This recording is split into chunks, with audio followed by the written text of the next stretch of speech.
दोस्तों इसी साल सितंबर में सुप्रीम कोर्ट ने घरेलू हिंसा कानून और 498 को सबसे ज्यादा दुरुपयोग किए जाने वाले कानूनों में से एक बताया था। दोस्तों 2014 में एक मामले में सुप्रीम कोर्ट ने कहा था कि ऐसे मामलों में तुरंत गिरफ्तारी पर रोक होनी चाहिए। निर्दोष व्यक्तियों को उत्पीड़न रोकने के लिए पहले गहन जांच की जानी चाहिए। साल 2017 में सुप्रीम कोर्ट ने 498 के तहत दर्ज मामलों में पति और ससुराल वालों की तुरंत गिरफ्तारी पर भी रोक लगा दी थी दोस्तों। और कोर्ट ने ऐसे मामलों की जांच के लिए परिवार कल्याण समिति का गठन करने को भी कहा था।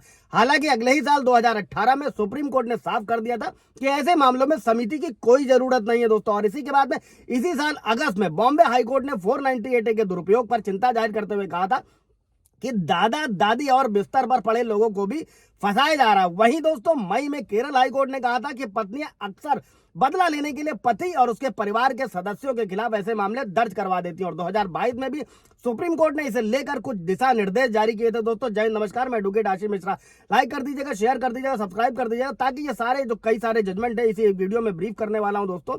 अगर किसी भी तरीके का मैट्रिमोनियल 498 दहेज, घरेलू हिंसा या झूठा मुकदमा है तो आप लोगों को हेल्प मिलने वाली है दोस्तों। तभी सुप्रीम कोर्ट ने यह कहा था दोस्तों कि अगर किसी महिला के साथ क्रूरता हुई है तो उसे क्रूरता करने वाले व्यक्तियों के बारे में भी बताना होगा। और सुप्रीम कोर्ट ने कहा था कि पीड़ित महिला को साफ बताना होगा कि किस समय और किस दिन उसके पति और ससुराल वालों ने किस तरीके की क्रूरता करी। और केवल ये कह देने के लिए सिर्फ ये कह भर देना कि उसके साथ क्रूरता हुई है, इससे धारा 498 का मामला नहीं बनता है। और ये कानून क्या है दोस्तों? दहेज हत्या तब मानी जाती है जब किसी महिला की शादी के 7 साल बाद, यानी कि 7 साल के भीतर किसी चोट, जलन या फिर किसी असामान्य परिस्थितियों में डेथ हो जाती है और पता चलता है कि मौत से पहले पति या उसके रिश्तेदार ने उसके साथ कोई क्रूरता या उत्पीड़न किया था।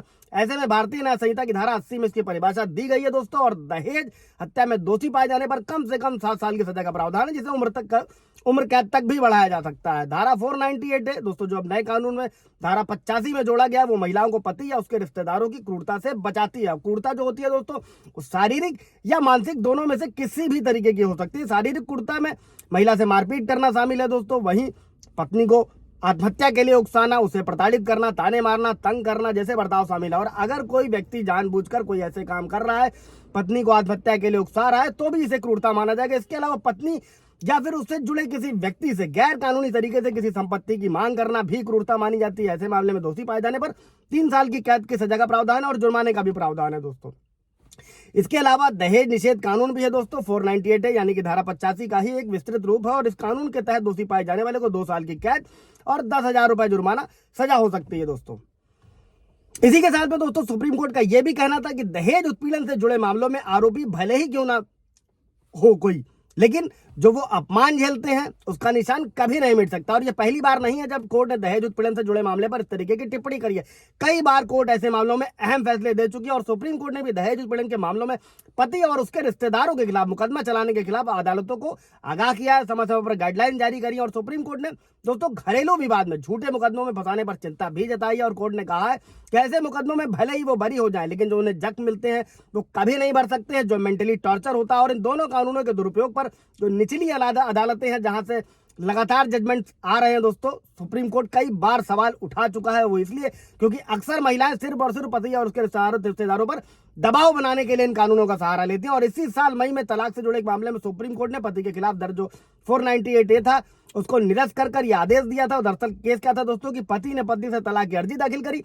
इसके बाद पत्नी ने पति के खिलाफ 498 के बाद कई सारी धाराओं में केस दर्ज करवा दिया। और हाईकोर्ट ने क्या किया दोस्तों, 498 के तहत जो दर्ज धाराएं थी उसको रद्द करने से मना कर दिया। इसके बाद ये मामला सुप्रीम कोर्ट पहुंचा। और इतना ही नहीं दोस्तों, इन कानूनों पर सवाल इसलिए भी उठते हैं क्योंकि 33% मामलों में ही दोष साबित होता है दोस्तों, यानी बाकी मामलों में आरोपियों को बरी कर दिया जाता है। इसीलिए सुप्रीम कोर्ट ने सुझाव दिया है कि आईपीसी की धारा 498 जो धारा 85 है, इसकी परिभाषा को सटीक किए जाने की जरूरत है। और जो आईपीसी की धारा 498 है दोस्तों, ये महिलाओं को पति और उसके रिश्तेदारों की क्रूरता से बचाती है। इसका जो नए कानून है उसमें 85-86 में इसका प्रावधान किया गया। और सुप्रीम कोर्ट ने अभी जो कहा है दोस्तों, वो असल में एक पति के एक दूर के रिश्तेदार के खिलाफ उत्पीड़न के आरोप से मामले से जुड़ा है दोस्तों। और एक महिला ने अपने पति के चचेरे भाई की पत्नी पर दहेज उत्पीड़न का आरोप लगाया था। जब जांच हुई तो उसके सबूत नहीं मिले। इसके बाद हाईकोर्ट ने कार्रवाई बंद कर दी। मंगलवार को सुप्रीम कोर्ट ने कहा कि सिर्फ और सिर्फ आरोपों के आधार पर मुकदमे का सामना करना अदालती प्रक्रिया का दुरुपयोग करने के अलावा और कुछ नहीं। और ये पहली बार नहीं है दोस्तों जब सुप्रीम कोर्ट ने 498 को लेकर